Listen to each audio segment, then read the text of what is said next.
Bonjour à toutes et à tous, bienvenue sur KTV, Kwezi FM, le 106.9 pour un temps de parole, toujours en direct, à la radio et à la télévision, pardon.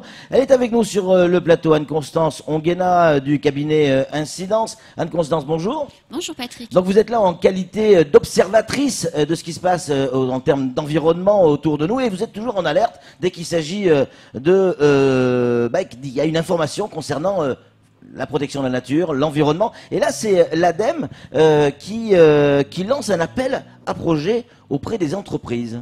Oui, alors l'ADEME lance un appel à projet et c'est le premier appel à projet du type qui est lancé à Mayotte. Il existe en métropole. C'est la première fois qu'il est décliné à Mayotte sur les déchets, l'économie circulaire et qui va permettre aux entreprises privées, quelle que soit leur taille, aux associations et aux collectivités de proposer des projets qui visent à mieux intégrer l'économie circulaire dans leur mode opératoire. Alors, ça veut dire quoi? Quel type de projet, par exemple allez, je prends l'exemple de Kwezi, c'est une entreprise. Est-ce qu'on doit réfléchir à un projet qui n'a rien à voir avec Kwezi ou est-ce que je dois réfléchir à un projet qui concerne Kwezi qui me permettrait de faire des économies d'énergie? Alors c'est plutôt la deuxième version, c'est-à-dire on est dans le principe de l'économie circulaire. Donc cet appel à projet doit aider les entreprises à repenser leur manière de travailler et de produire pour mieux intégrer les principes dits du développement durable. On est complètement dans la transition écologique, là. Absolument. Énergétique et écologique et on intègre mieux effectivement les composantes économiques, sociales et environnementales. Est-ce que vous pouvez nous donner un exemple très concret de type de projet qui pourrait séduire l'ADEME? Oui, alors je prends un exemple Kwezi puisque vous en parliez, donc restons là-dedans. Sur le plateau, il y a de nombreux spots, il y a de la climatisation, etc. Ben, ce serait de repenser la manière de gérer le plateau pour réduire le recours aux matières premières, donc en l'occurrence, vous, à l'énergie. Donc ça peut être effectivement en produisant de l'énergie via des panneaux photovoltaïques sur le toit, mais ça peut être en trouvant de nouvelles technologies plus économes en énergie en l'occurrence. Bien sûr. Donc inciter les entreprises à faire des économies d'énergie sans pour autant que ça leur coûte un bras. Un bras et un œil, et elles ne font pas que des économies d'énergie, elles peuvent aussi repenser leurs emballages, elles peuvent repenser également la manière dont elles produisent leurs produits, c'est ce qu'on appelle l'éco-conception. On met moins de matières premières, on allonge la durée de vie des produits.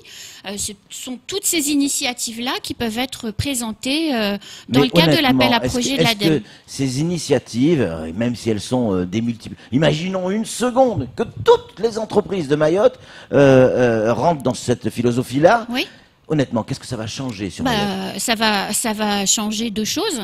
La première, c'est qu'on va réduire les émissions de gaz à effet de serre puisqu'on utilise moins de ressources. On va produire. On a vu aussi on a très bien vu aussi que en France, en métropole, si demain matin toutes les voitures étaient électriques, ça changerait rien par rapport à la consommation ou à la production d'effets de serre, de gaz à effet de serre qu'il peut y avoir avec les États-Unis et la Chine à l'échelle planétaire. Même si toute la France roulait en voiture électrique, ça changerait rien. Je suis pas du tout d'accord. On a déjà eu cette discussion sur ce plateau. La France est quand même la 5e puissance économique mondiale et le fait de changer d'angle d'approche, le fait de changer de manière d'acheter, ça influencera forcément nos voisins. Samuel Bocher, le rédacteur en chef de France Mayotte Matin, a une question à vous poser. Regardez comme cette image est magnifique. Derrière Samuel, la passe en S. Justement, il faut absolument la préserver. Je voudrais reprendre un autre cas. Un agriculteur, l'agriculture est un sujet central en ce moment à Mayotte. Un agriculteur qui produit, qui a des animaux, qui produisent du méthane avec les déjections, veut investir dans une machine pour produire de l'électricité avec le méthane qu'il en ressort. C'est quelque chose que l'ADEME pourrait financer? Absolument, c'est quelque chose que l'ADEME pourrait financer. Il faut évidemment que l'exploitant agricole soit régulièrement déclaré auprès des autorités, bien entendu. C'est pas toujours le cas à Mayotte. Un agriculteur professionnel. Voilà, un agriculteur professionnel, bien sûr qu'il pourrait présenter son projet et bénéficier pour l'investissement d'un financement à hauteur de 30%, ce qui veut dire que les 30% de l'ADEME, plus un cofinancement FEDER, plus l'apport personnel, on boucle un tour de table financier et il peut bénéficier dans le cadre de l'appel à projet d'un financement ou d'un cofinancement sur l'ingénierie et le pilotage du projet à hauteur de 70%. Donc c'est quand même très significatif. Ah oui, en effet. Parce qu'on parle souvent, effectivement, vous prenez cet exemple tout à l'heure, des panneaux solaires. Oui. On pourrait installer sur le toit.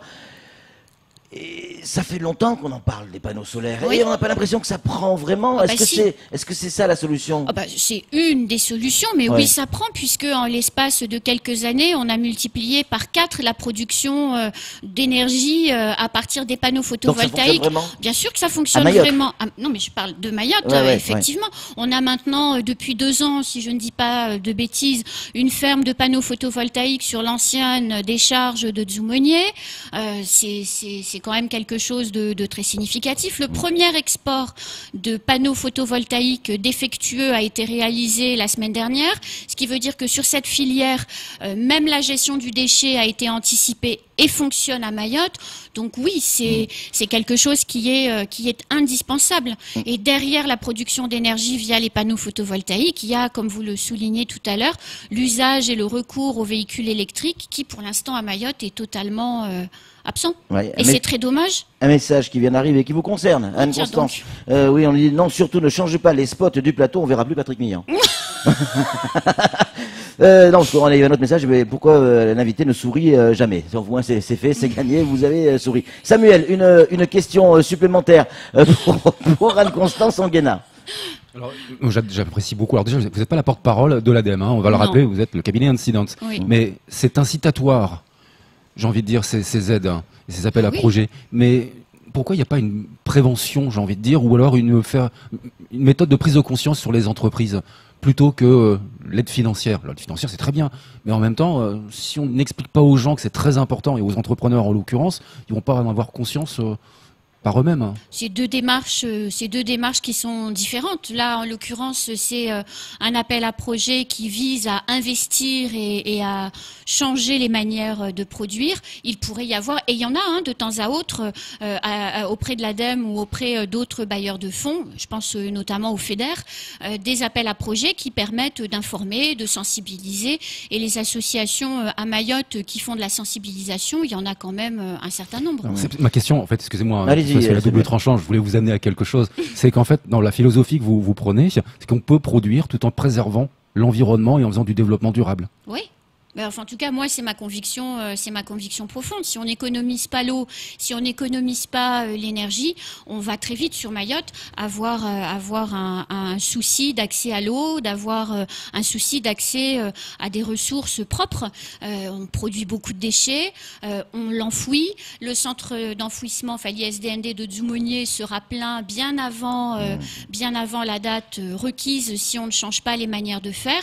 Et il est évident que en mettant un peu la pression sur les entreprises et sur le grand public, on arrivera à faire changer les méthodes. Il y a à la fois changer de manière de faire, mais il y a aussi transformer et repenser les manières de produire. Et un tel appel à projet pousse à ça. Et quand bien même une entreprise ne répond pas, à un moment donné, grâce à ce temps de parole, j'espère qu'elle se posera la question de qu'est-ce qu'elle aurait pu faire ou qu'est-ce qu'elle pourrait faire la prochaine fois. Et c'est comme ça qu'on changera les manières de faire. C'est vrai. Et puis il y a une autre manière de voir les choses aussi, qui n'est pas forcément la meilleure, mais elle existe. Avant d'imaginer de lancer de tels projets, dont il faudra voir si c'est efficace ou pas, en tout cas si les entreprises réagissent ou pas, il y a déjà tellement de choses qui se font et qui sont interdites et qu'on laisse faire. Tous les jours, mais on ne peut pas dire le contraire, quasiment au moins une fois par semaine, sans exagérer, on voit des pneus qui brûlent, des déchets qui sont brûlés en permanence, au sein même, allez, on va parler des déchets verts, au sein même de Mamoudzou, alors que c'est complètement interdit, et parfois même, Samuel, dans des institutions d'État. Oui, tout à fait. Donc, est-ce qu'avant d'imaginer autre chose, est-ce qu'on ne pourrait pas mettre l'accent sur la répression, sur tout ce qui est déjà interdit, qui se fait? Là déjà, on pourrait déjà faire de sérieuses économies sur la production d'effets de serre, de gaz à effet de serre. Sûrement, mais je pense que les deux sujets doivent être menés en parallèle. C'est en faisant changer les habitudes des habitants que les comportements répréhensibles changeront. On a tourné récemment une émission de la saison 2 d'Agir pour l'environnement sur l'alimentation, sur l'agriculture durable. Et rappelez-vous les chiffres qui ont été annoncés sur la consommation de produits bio. 7 milliards d'euros en France sont achetés par des consommateurs volontairement sur sur des produits bio, il faut sensibiliser un maximum les gens aux enjeux environnementaux pour qu'ils à la fois investissent, mais aussi arrêtent les pratiques douteuses. C'est les deux en parallèle. Et puis, on va rappeler quand même que le cabinet d'incidence a été le premier à Mayotte à faire appel aux collectivités, notamment aux mairies, pour dire passer en mode répression. Et c'est ce qui s'est produit. Oui, oui. 2014-2015, vous aviez lancé l'appel. Exactement, à Sada et puis à Dembéni. Tout à fait. Juste un mot, le baromètre des déchets, parce que c'est quelque chose qui fonctionne. Tout le monde s'inspire de ces données qui sont faites par votre cabinet. Oui. Ça devrait sortir dans peu de temps. Ça va sortir dans peu de temps. Je suis en train de relire la dernière version et pour la version de l'année prochaine, on va intégrer un volet entreprises, puisqu'on se rend compte dans les études qui ont pu être faites que les entreprises produisent beaucoup de déchets, quelquefois plus que les habitants, et que ces déchets sont mal pris en charge. Donc ça permettra d'offrir une nouvelle vision de la problématique déchets aux décideurs publics. Juste, on a encore plein de questions, mais bon, on n'aura plus le temps de vous poser. Mais justement, dans ce cadre-là, est-ce que l'idée qui consiste à récupérer du matériel, genre une vieille machine à laver, parce que je change ma machine à laver, est-ce qu'aujourd'hui les entreprises mahoraises, donc ici à Mayotte, est-ce qu'elles jouent le jeu, est-ce qu'elles récupèrent le matériel, ou il y a encore des efforts à faire? Sur le 1 pour 1, non, il y a encore de gros efforts à faire en la matière, parce qu'effectivement, la filière de collecte puis d'export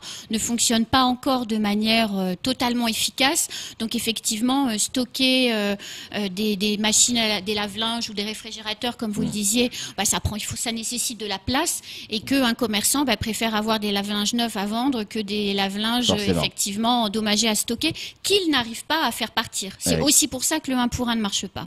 Samuel. C'est pourtant une obligation, les gens ne le savent pas, mais le revendeur fait quoi de la machine? Il faut qu'elle puisse partir. Ça, c'est son problème quand on est revendeur, c'est pas le nôtre. Une question qui me revient souvent aux oreilles. Il y a eu le premier renvoi, vous le disiez, des panneaux solaires, des panneaux photovoltaïques pour le recyclage. Et le quid du carton? Je sais qu'à Aqua, ils ont mis un container pour le carton et le papier, mais à quand un éco-organisme pour les déchets papier et carton? Alors vous savez que éco-emballage n'existe plus maintenant, que Ecofolio, qui était l'éco-organisme en charge des papiers cartons, et puis éco-emballage en charge des emballages ménagers, ont fusionné pour créer Citeo, et vous commencez à voir à côté des bornes Trio apparaître de nouvelles bornes qui vont permettre de déposer du papier et du carton en vue de leur recyclage. Et moi, ce week-end, pour la première fois à Mayotte, j'ai mis du carton dans ce c'est génial. Rare moment d'émotion. Ça va se généraliser? Oui, bien sûr. Pas besoin d'aller à quoi? Pas besoin d'aller à quoi, vous devriez progressivement les trouver à côté de tous les trios, comme vous en avez l'habitude. Anne-Constance, vous y croyez, vous? À agir pour l'environnement? Ah oui, vraiment, j'y crois, oui, bien sûr. Agir pour l'environnement, c'est une émission à retrouver évidemment sur KTV, tous les mercredis à partir de 20h pour grosso modo 30 minutes. Donc c'est la seule émission de l'océan Indien entièrement consacrée à l'environnement. On l'a fait sur Quasi. Merci beaucoup, en tout cas, Anne-Constance, pour ces informations concernant cet appel à projet. Pour les entreprises, évidemment, ça peut fonctionner. En tout cas, on y croit, nous aussi. Allez, c'est tout pour ce temps de parole. Tout de suite, la suite de nos programmes.